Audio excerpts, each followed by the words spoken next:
Hi, இன்னைக்கு கூழ் காய்ச்சாமையே வடகம் செய்ய போகிறேன். அது எப்படின்னு பார்க்கலாம். ஒரு கப் பச்சரிசி எடுத்திருக்கேன், ஒரு கப் ஜவ்வரிசி ஜவ்வரிசி மாவு எடுத்திருக்கேன், கொஞ்சம் சீரகம், சில்லி ஃப்ளேக்ஸ் கொஞ்சம், பெருங்காயம், தேவையான அளவு உப்பு, 2 பச்சை மிளகா, ஒரு லெமன் புழிஞ்சு வச்சுருக்கேன். இப்போ எதை அரைச்சிக்கலான்னு பார்க்கலாம். ஒரு மிக்ஸி ஜார் எடுத்து இந்த அரிசியை சேர்த்துக்கலாம். சீரகத்தை சேர்த்துக்கலாம், பச்சை மிளகாயை சேர்த்துக்கலாம், தேவையான அளவு உப்பு சேர்த்துக்கலாம். இதிலேயே இந்த பெருங்காயத்தையும் சேர்த்துக்கலாம். இப்போ இது எல்லாத்தையும் சேர்த்து நல்லா அரைச்சிக்கலாம். மாவு அரைச்சி எடுத்தாச்சு. இதில் இப்போ இந்த ஜவ்வரிசி மாவு, இந்த லெமனு, சில்லி ஃப்ளேக்ஸ் இதை போட்டு நல்லா 2 டம்ளர் தண்ணி ஊற்றிக்கோங்க. இது நல்லா கரைச்சிக்கோங்க. இது ஒரு ஆப்ப மாவு எந்த அளவுக்கு இருக்குமோ தண்ணியாக கரைப்போமோ அந்த மாதிரி இதில் தண்ணியாக கரைச்சிக்கோங்க. இது நம்ம கூழ் காய்ச்சாமல் இந்த மாவையே டைரெக்டாக வடகம் செய்ய போகிறோம். வாங்க எப்படி செய்யறதுன்னு பார்க்கலாம். இப்போ மாவு ரெடி ஆயிடுச்சு. இந்த பதத்துக்கு இருந்தால் போதும். ஒரு பாத்திரத்தை ஸ்டவ்வில் வச்சு அதில் ஒரு அரை சைஸ் அளவு தண்ணி எடுத்துருக்கேன். இருக்கிற பாத்திரமாக எடுத்துக்கோங்க. இப்போ அந்த தண்ணி நல்லா கொதிச்சிருச்சு. அதில் அது மேலே ஒரு சதுரமாக ஒரு வேஷ்டி துணியை எடுத்து நல்லா டைட்டாக வண்டு கட்டியிருக்கேன். அதுக்கு மேலே அந்த வேஷ்டி துணிக்கு மேலே வர ஆவியில் தான் நம்ம இந்த வடகம் வேக போகுது. இப்போ பாருங்கள், அதில் ஒரு ஸ்பூனை ஊற்றி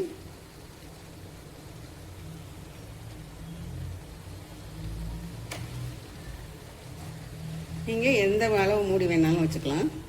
நான் கெட்டில் மூடி வச்சுருக்கேன். இது கரெக்டாக இருக்கும். இப்போ நம்ம செஞ்ச மாவில் ஒரு 100 வடகம் வரும். இது வெந்துருச்சு பாருங்கள். ஒரு பிளேட்டில்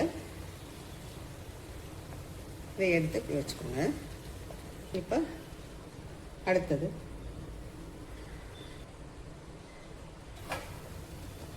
நான் இந்த கத்தியை யூஸ் பண்ணுறேன். உங்களுக்கு இதுலேருந்து எடுக்கிறதுக்கு எது வாகா இருக்கோ அதை வச்சு எடுத்துக்கோங்க. இப்போ பாருங்கள், அழகாக வந்துருச்சு. இப்போது இந்த கத்தியை கொஞ்சம் தண்ணியில் நனைச்சிக்கோங்க. இங்கே பாருங்கள் எவ்வளோ அழகாக வந்துருச்சுன்னு. இதை நம்ம ஒரு ட்ரேயில் வச்சுக்கிறோம். ஊற்றி எடுத்துக்கலாம். இதுக்கு நம்ம கூழ் காய்ச்ச வேணாம், வெயில் வேண்டாம், துணியை விரித்து குனிஞ்சு நிமிர்ந்து கஷ்டப்பட்டு புளிய வேண்டாம். நம்ம நின்றுக்கிட்டே ஸ்டவ்வில் வச்சு இந்த வடகத்தை நம்ம செஞ்சிடலாம். இந்த சின்ன கப்பில் 1 கப் அளவு தான் மாவு எடுத்திருக்கேன். இதில் எவ்வளோ வடகம் வருதுன்னு பார்க்கலாம் வாங்க. இது மாதிரி ஒரு பிளேட்டில் எல்லாத்தையும் எடுத்து வச்சுருக்கேன். வெயில் இருந்தால் ஒரு அரை மணி நேரம் வெயிலில் வச்சுட்டிங்கன்னா சீக்கிரமாக காஞ்சிரும்.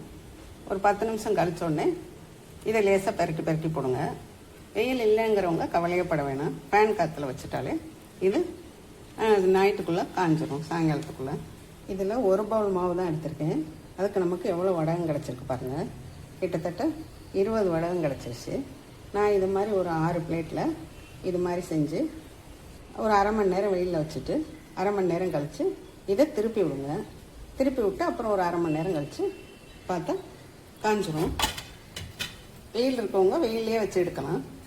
வெயில் இல்லாதவங்க அப்பார்ட்மெண்ட்டில் இருக்கிறவங்களாம் இது மாதிரி பிளேட்டில் வச்சு ஃபேன் கடியில் வச்சுட்டு அரை மணி நேரம் கழித்து திருப்பி விட்டிங்கன்னா அது ஒரு 10 மணி நேரத்துக்குள்ளே இந்த வடகம் தயாராகிடும். இப்படி திருப்பி விட்டுக்கோங்க. திருப்பியாச்சு. இப்போ அதை வெயிலில் வச்சிடணும். வடகம் இப்போ ரெடி ஆயிடுச்சு. இதை நம்ம பொரித்து சாப்பிட்டு பார்க்கலாம். நல்ல சுவையாக இருக்கும். இது மாதிரி பெரிய சைஸாகவும் போட்டுக்கலாம். சின்ன குழந்தைங்களுக்கு ஏற்ற மாதிரி இது மாதிரி சின்னதாகவும் செஞ்சுக்கலாம். உங்கள் வசதி எப்படியோ அது மாதிரி செஞ்சுக்கலாம். இப்போ இது வறுக்கலாம் வாங்க. பாருங்கள் எவ்வளோ பெருசாக பொரிஞ்சு வந்துருக்குங்க.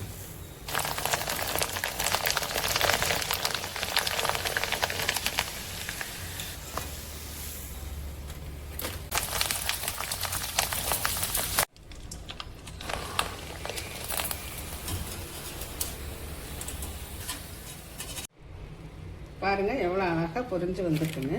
இது நம்ம பெரிய சைஸ் போட்டது, இது அதுக்கடுத்து சின்ன சின்ன சைஸ் போட்டது. இதை நீங்களும் டேஸ்ட் பண்ணி பாருங்கள், ட்ரை பண்ணி பாருங்கள். சுவையாக இருக்கும், குழந்தைங்களுக்கும் ரொம்ப பிடிக்கும். கமெண்ட் பண்ணுங்கள், ஷேர் பண்ணுங்கள், லைக் பண்ணுங்கள், சப்ஸ்கிரைப் பண்ணுங்கள். தேங்க்யூ.